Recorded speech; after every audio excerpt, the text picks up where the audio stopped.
Hey you, yes, you. It's time to do that thing that you've always been afraid of. That thing that you've put off for so long. A year ago, I started this YouTube channel, Inclusive Erst, English Inclusion First, to share all of my expertise, my perspectives around diversity, equity, and inclusion. And I'm so happy to have now hit 100 subscribers after a year of coming on here, doing it afraid, doing it rusty, doing it imperfectly, and just sharing my heart out with you all. It makes me so glad to have come this far, and I'm really grateful for your support. If you're a returning subscriber, it really gives me a lot of joy that some people find my perspectives worth listening to, and for all your engagements, your comment. Nothing could make me happier than to see all of them and to continue to engage. If you're here for the first time, welcome. I remain Ola, your DEI bestie, and of course we keep it real on this channel, exploring all things diversity, equity, and inclusion. And it is my sincere hope that you leave this channel with some inspiration to co-create a more inclusive and equitable world. I decided to come on here today to share with you some golden lessons that I've learned from being on YouTube for around 1 year. Exactly 1 year, actually. It's amazing how, doing something as simple as starting a YouTube channel can teach you so much. So here goes. The very first thing that I've learned by coming on here on YouTube is to use my voice. It doesn't really matter if it's one person who's subscribing or two people who are viewing, someone is listening, and you cannot even imagine the amazing impact that you can make by simply using your voice and standing for what you believe in. I've just been on YouTube for 1 year. However, I've had some very heartwarming feedback about the content I create. Someone once told me that she's learned a lot about diversity and inclusion from watching a few of my videos than the entire number of trainings that she has had on diversity, equity, and inclusion in her entire career within the different companies that she's worked in. And that really warmed my heart. That made me feel so mushy on the inside.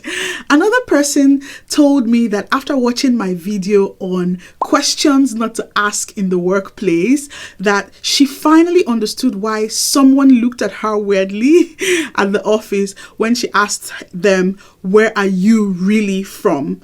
And that she didn't really know that, it could have several offensive connotations, and she was just really glad to be educated by my video. And finally, I think my most favorite feedback so far was on my last video, the one about immigrants and belonging. And someone said, as someone who was born to migrant parents, I feel like I welcome migration and I try to support migrants, but your video taught me that I just might need to do a little bit more. I might need to be a little bit more conscious. Thank you so much for sharing that video.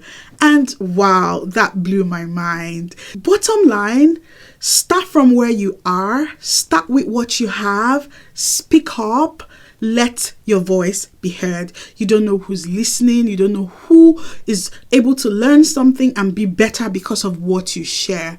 Imagine if I didn't take the plunge, get my hands dirty, put both feet into the water and start this YouTube channel, even though I put it off for so long and I felt so conscious. I didn't want to put myself out there, but I'm really happy that the content I've been putting out over the past 12 months has been largely helpful to you. If there's any particular way that any of my videos has been helpful to you particularly, I want to hear it. Please put it in the comment section.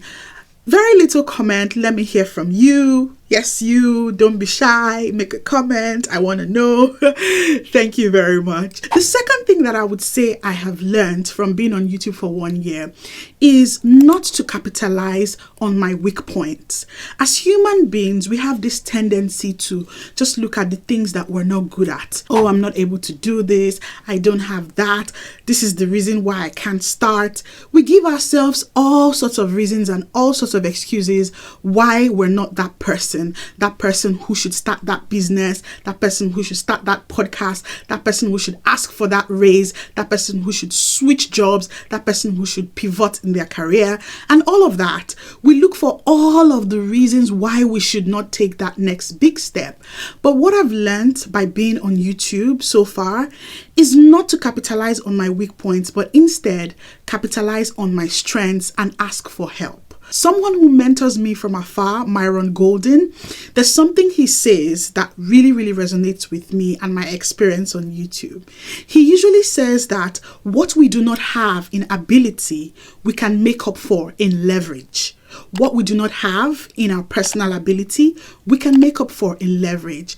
And that just means that even though you're not able to do something, you can learn how to do it by using a new tool. You can ask for help.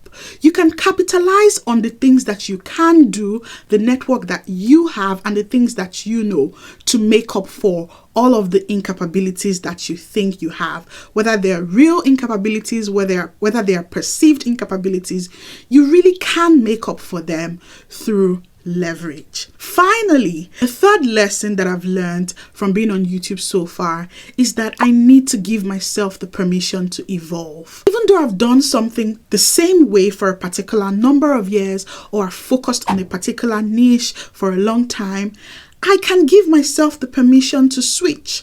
I'm not a tree. I can move. I'm a human being with all of the capacity to evolve, to adapt, to be the best I can be. When I started this channel, I was really focused on diversity, equity, and inclusion in the workplace. And that was great. There were really great content coming out, really great conversations happening, especially with the earliest subscribers that I had on this channel. Shout out to you, my OGs, you know yourselves. However, I realized that there was an appetite for everyday relatable stories, everyday engagement, everyday knowledge on diversity, equity, and inclusion, knowledge within families, in the workplace, at school, in public spaces, in the wider society. People wanted to learn more about that, and it took some time, but I finally got comfortable with expanding my niche and not boxing myself in. And so that's why you see that there's been more content around diversity, equity, and inclusion issues more broadly, beyond the workplace. And it just taught me that many times we box ourselves in life. We give ourselves particular identities. We say, I'm this, I'm that, I shouldn't be this, I shouldn't be that. Who made the rules? Who said you can evolve as sustainably and as progressively as you want to be, and as many times as you need to? What matters is that you're following your heart, you're staying true to yourself, you're being authentic, and you're making impact. Thank you all so much for contributing to me learning these lessons, because without you, there would be no YouTube channel. Without your input, your constant watching, your subscription, please subscribe if you haven't, by the way, they all mean the world to me. I really hope you've enjoyed watching this video. Of course, I've enjoyed making it. Please put your reactions in the comment section. It will be so great to hear from you. See you in the next one.